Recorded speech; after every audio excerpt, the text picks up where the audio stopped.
Buenas tardes todas y a todos. Me presento, soy Vianey Hernández Canseco y el día de hoy la página de Vejez y Bienestar les da la más cordial bienvenida. Un dato curioso es que un estudiante de San Diego, California, se mantuvo despierto durante 264 horas seguidas y ganó el primer premio en la 10ª Feria Anual de Ciencias en 1964. Bueno, el día de hoy nos acompaña el maestro Christopher Isaac Villamar Flores en nuestra siguiente entrevista con expertos en bienestar y en vejez. A continuación leeré su breve currículum. Es licenciado en psicología por la UNAM, es maestro en psicología con residencia en trastornos del dormir por la UNAM y el Instituto Nacional de Ciencias Médicas y Nutrición Salvador Subirán. Tiene un diplomado en polinosografía por la Sociedad Mexicana para la Investigación y Medicina del Sueño, en colaboración con la UNAM y Universidad Nacional Metropolitana. Actualmente es doctorante en el campo de neurociencias de la conducta por la UNAM y en el Instituto Nacional de Neurología y Neurocirugía Manuel Velasco Suárez. Es conferencista por parte de la FE Zaragoza e ISSSTE en las jornadas por salud a nivel nacional. Es profesor en la Universidad de La Salle, fue profesor de la Universidad de La Salle, campus Nezahualcóyotl, es profesor de la asignatura de la Facultad de Estudios Superiores Zaragoza, es colaborador e investigaciones dentro del Laboratorio de Neurociencias, Facultad de Psicología por la UNAM, colaborador e investigaciones dentro del Laboratorio de Neurofisiología Cognitiva y Clínica, Instituto Nacional de Neurología y Neurocirugía. Su principal línea de investigación está relacionada con las características polisomnográficas, sueño, en pacientes con enfermedades neurodegenerativas y pacientes dentro del trastorno del espectro autista. Bienvenido, maestro. Muchísimas gracias, Genei. Bueno, vamos a continuar con las primeras preguntas. La primera pregunta que le voy a realizar es, ¿puede explicarnos cuál es la importancia de dormir adecuadamente? Bien, claro que sí, Genei. Muchísimas gracias. Se me faltó comentarles que les agradezco la participación y justo estos eventos que son bastante importantes para todo público. Bien, bueno, la importancia del sueño, en primera instancia del sueño, no solamente como una higiene del sueño. La importancia del sueño es tan radical que un tercio de nuestra vida la pasamos durmiendo. Mínimo lo que decimos que es 8 horas a nuestro día, un día a día tenemos que estar durmiendo. Por lo tanto, pues eso generará que nuestro organismo busque justamente querer descansar, ¿no? Después de ello, podemos decir que justo en la parte del sueño, pues como ustedes han notado, desde la infancia hasta la parte del envejecimiento, va a ir modificándose justamente por ello. Porque no es lo mismo una persona que recién nace, un individuo recién nacido, a un individuo que va a ir envejeciendo. Tan así que también los cambios también de su día a día van a ir modificándose y también esto incluye también la parte del sueño. ¿Qué pasa con la higiene de sueño? Muchas veces pareciera que es como una receta de cocina la parte de higiene de sueño. La higiene de sueño primero se radica, perdón, en el hecho de tener conductas que son apropiadas para mantener y para generar un buen descanso, un bienestar en el descanso y en el dormir. Eso es lo primero que nos indica. Y de ello tenemos diferentes tipos de higiene de sueño, diferentes características de higiene de sueño, que obviamente lo que están originando es que puedas descansar adecuadamente, ¿no? Y esto nos genera entonces que si algo en algún momento tenemos una perturbación en estas conductas que nos llevan a un buen descanso, por obvias razones nos generarán alguna alteración en nuestro dormir y posterior a ello posiblemente hasta trastornos del sueño. Ok, y de todo lo que nos has platicado, ¿qué es la higiene del sueño? Bueno, como les había comentado, la higiene de sueño son conductas y comportamientos o hábitos que vamos a ir teniendo justamente antes de irnos a dormir para que entonces nuestro organismo pueda descansar de manera adecuada y tenga un buen descanso. Perfecto.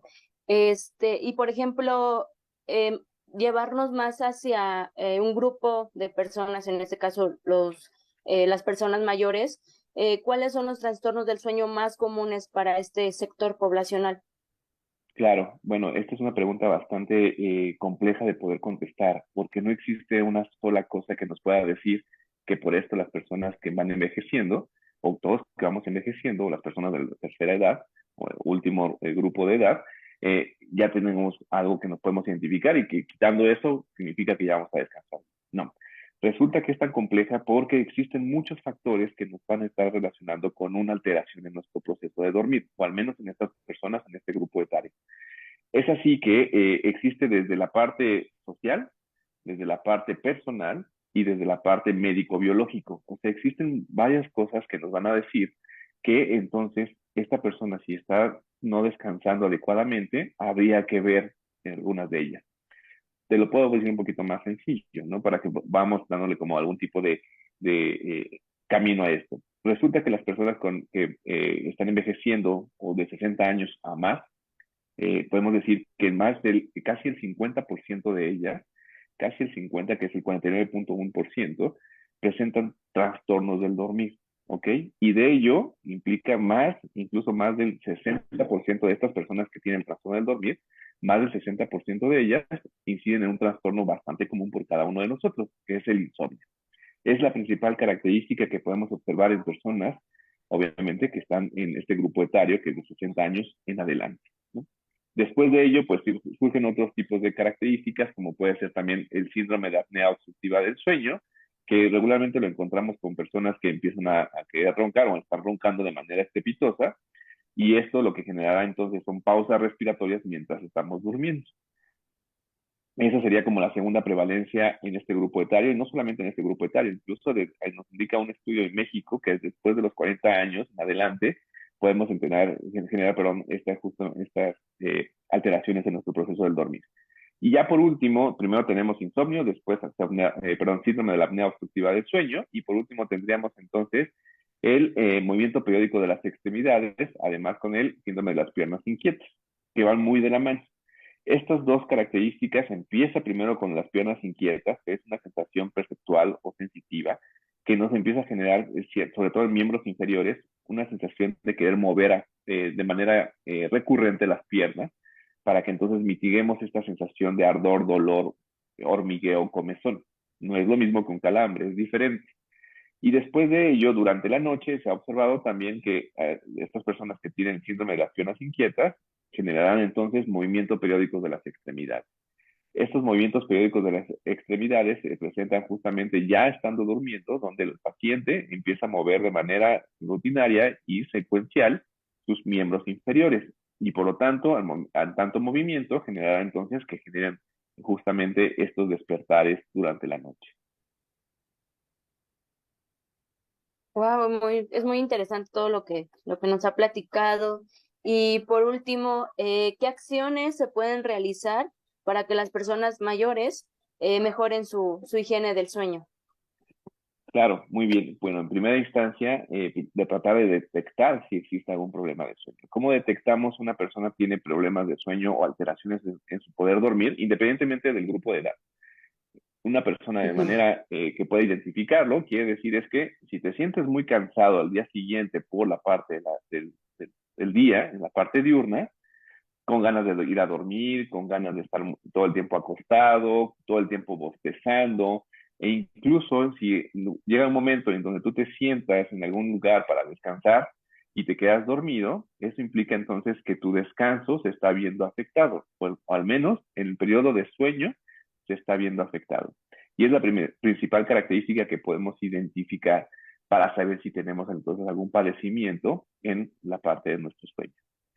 Además de esto, lo que podemos decir es que si también durante la noche nos estamos despertando con mucha facilidad, de manera muy frecuente, también eso implicará que entonces las personas, obviamente, pues generarán algún tipo de alteración en su dormir y por lo tanto no descansarán. Eso sería lo principal para poder detectar si alguien padece justamente alguna alteración en nuestro proceso del dormir. Además de esto, tenemos diferentes componentes que nos pueden indicar si alguien presenta alguna alteración de sueño. Desde la parte que estábamos hablando subjetiva, yo decir, yo me siento cansado, no puedo dormir durante la noche, y además de esto, en la parte del día, pues me quedo dormido en todo momento, es una de ellas. La otra sería más bien a través de pruebas, o en este caso, de escalas o cuestionarios que nos pueden identificar justamente estos elementos. Existen diferentes escalas y cuestionarios que ya son validados o ya están con validez en la población mexicana, que podemos identificar si estamos durmiendo adecuadamente, si padecemos incluso insomnio, si tenemos somnolencia excesiva durante el día, que es quedarnos justamente dormidos durante el día, y por último, también tenemos incluso también esto que le llamamos la calidad de sueño, ¿no? Si realmente nos sentimos descansados al día siguiente, justo por después de nuestra jornada laboral y después también de nuestra parte de nuestro sueño. Por lo menos tenemos ahorita dos de ellas, dos herramientas que son importantes para poder identificarlo. Existen otras que son más sofisticadas y que incluyen entonces ya quedarse de manera ambulatoria dentro de una clínica o una clínica de sueño o un laboratorio o incluso en los hospitales que tienen este tipo de departamentos que son de sueño. Y esto es utilizar herramientas como la conocida la polisomnografía. La polisomnografía habla acerca de un registro eléctrico biológico de diferentes estructuras o de diferentes componentes de nuestro cuerpo. Está desde la parte cerebral, que lo que va a medir entonces es la actividad eléctrica cerebral, la parte de los movimientos oculares también que se encuentran durante el sueño, que es la actividad eléctrica ocular, y la actividad eléctrica muscular, también es conocida como electromiograma. Además de ello, existen otros componentes como el EKG o incluso derivaciones diferentes, como para saber si presentan trastornos muy particulares de nuestro sueño. Hay diferentes herramientas que lo podamos entonces identificar. ¿Qué es lo que podemos hacer? Primero, tratar de identificar si padecemos alguno de ellos, después acudir con alguien que sea experto en la parte de sueño. Posiblemente lo primero que podemos decir es que si vamos a una revisión con nuestro doctor de cabecera, nuestro doctor familiar, de medicina familiar, pues lo que nos va a decir es que pues tómate estas pastillas. Y está bien posiblemente para poder tratar de mitigar en algún momento esta carencia de nuestros sueños. Sin embargo, lo fundamental es que no tomes ningún tipo de tratamiento farmacológico si no es que sea de algo ya con alguna severidad. ¿Por qué? Porque muchas veces nos hacemos dependientes de este tipo de tratamientos y no corregimos justamente desde el origen de este tipo de trastornos. Y para ello se implementaron entonces las medidas de higiene de sueño, que justamente son las que me comentabas y me preguntabas, Vianey, en un inicio.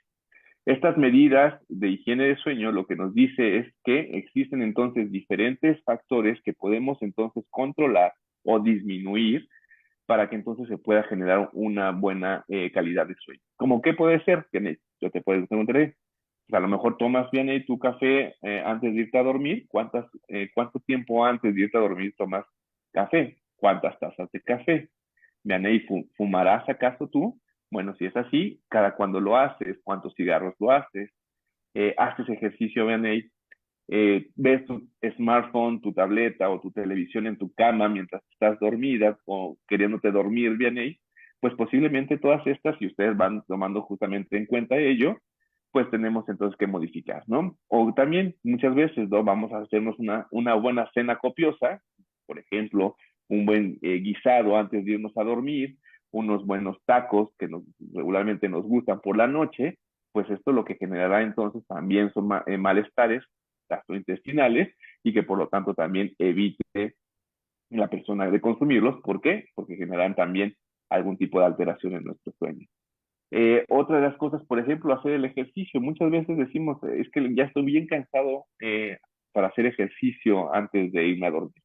Eso es cierto, hay veces que nuestro día es tan cansado que ya no podemos hacerlo. Sin embargo, sí hay que tomarnos un tiempo para hacer este ejercicio. De 20 a 30 minutos diarios sería lo recomendable. Y qué mejor que sea durante el día por las mañanas hacer el ejercicio, o si no puedes hacerlo por las mañanas, en la noche lo podrías hacer, ¿sí? Siempre y cuando sea de 2 a 3 horas antes de irte a dormir. ¿Por qué? Porque nuestro cuerpo también se activa y por lo tanto, en lugar de estar descansado o relajado, se va a empezar justamente a activar y va a funcionar lo contrario, ¿no? Otra de las cosas, por ejemplo, es que la cama solamente es para dormir, no para comer, no para leer, no para ver televisión, no para jugar o contestar mensajes a nuestros conocidos por nuestro teléfono, porque lo que único que genera es alertarnos, o sea, despertarnos estando en cama. Y para ello, justamente lo que conocemos como un condicionamiento. Condicionamos a nuestro cuerpo que solamente en cama vamos a estar despiertos. Y lo que queremos es lo contrario. Estas son como algunas características que podemos utilizar justamente para poder empezar a acostumbrar a nuestro cuerpo a tener un buen descanso o al menos prepararnos para tener un buen descanso. Cabe destacar, Vianey, que bueno, cada uno de nosotros es diferente y que por lo tanto también eso puede radicar en que las características que acabamos de mencionar pues puedan diferir de persona a persona. Sin embargo, muchas de ellas hemos visto que comparten estas características, que tenemos una mala higiene de sueño en lugar de una buena higiene de sueño. Así es, bien. Ok, y cuando han dicho, tómate una siesta mínimo 30, máximo 30 minutos y no exceder, ¿también es recomendable? Ok, buena pregunta, sobre todo para este grupo de edad, que justamente durante el día hay veces que se nos quedan dormidos nuestros familiares, que son justamente de esta edad, ¿no? De 60 años en adelante. Bien, las siestas son recomendables, eso es cierto, hay que valorar también, pero en qué momento tomamos nuestra siesta. Primero, hablemos de lo siguiente, ¿qué nos hace una siesta? Bueno, una siesta es como tener le llamamos como un boost o como una recarga de lo que podríamos estar haciendo de nuestro día a día. Supongamos que yo no dormí bien en el día anterior o la noche anterior y me encuentro con mucho cansancio o mucha fatiga y con ganas de quedarme dormido. ¿Sí? Que tan así que ya no puedo hacer mis actividades del día a día. Por lo tanto, ¿es recomendable la siesta? Sí es recomendable, pero solamente con un máximo de tiempo que es de 15 a 20 minutos, no más de 20 minutos. Y esto también no es a cualquier hora del día. Regularmente estamos hablando que la siesta se toma entre las 2 de la tarde a las 4 de la tarde, máximo 5 de la tarde. ¿Por qué? En primera instancia, las dos, porque no interfiere con algún horario que tengamos por ahí, ¿no? Y después de comer, regularmente tenemos esta sensación también de somnolencia, eso es cierto. Pero ¿por qué no más después de las 5 de la tarde? Bueno, eso indica que las personas, por ejemplo, de adultas mayores o de la tercera edad o de este grupo etario, de 60 años en adelante, ¿qué es lo que va a pasar? Pues que se empieza a juntar con su hora de ir a descansar, porque tomemos en cuenta que las personas de 60 años en adelante también sufren un cambio de manera biológica en la hora que se van a acostar. Regularmente estas personas se acuestan entre las 8, 9 de la noche y por lo tanto, pues ya está muy cercano si tomaron la siesta entre las 5 y las 6, se llenan otra vez de energía y para eso de las 8 de la noche, pues no van a tener sueño. Es por eso que la siesta sí es recomendable entre las 2 y 4 de la tarde y no más allá de 20 minutos justamente en este descanso. Ok, sí, lo había escuchado, pero dije, bueno, lo voy a preguntar para tener mejor la información y más que nada, no solamente quedármelo no yo, sino poderlo implementar con otras personas, mis familiares, y que lo vayan practicando, lo vayamos practicando más que nada y no eh, tener un buen higiene del sueño. Exacto. Yo creo que algo de la importancia, Beney, como lo mencionas, es que a veces lo tomamos en cuenta hasta que ya estamos padeciendo algo, ¿cierto? Igual como cuando vamos al médico, ¿no? Vamos al médico hasta el momento que nos sentimos mal, pero todo lo que viene atrás, eso es justamente lo que va a empezar a desarrollar este malestar. Y por lo tanto, si nosotros nos empezamos desde ahora, desde que estén escuchando esta plática, a ver y saber qué estamos haciendo ahí que interfiere con nuestro sueño, qué conductas hacemos que interfieran con nuestro sueño, identificarlas y manejarlas, no dejarlas nada más como que se me va a quitar.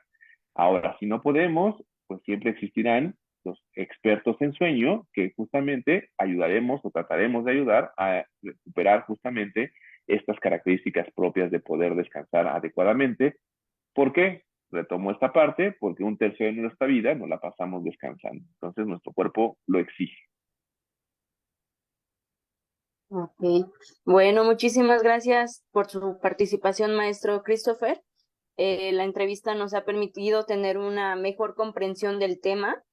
Esperamos que posteriormente podamos volver a contar con su presencia en otras próximas entrevistas. Y pues agradecemos a todos los asistentes de ver esta entrevista y pues les recuerdo compartir compartir el video, comentar qué te...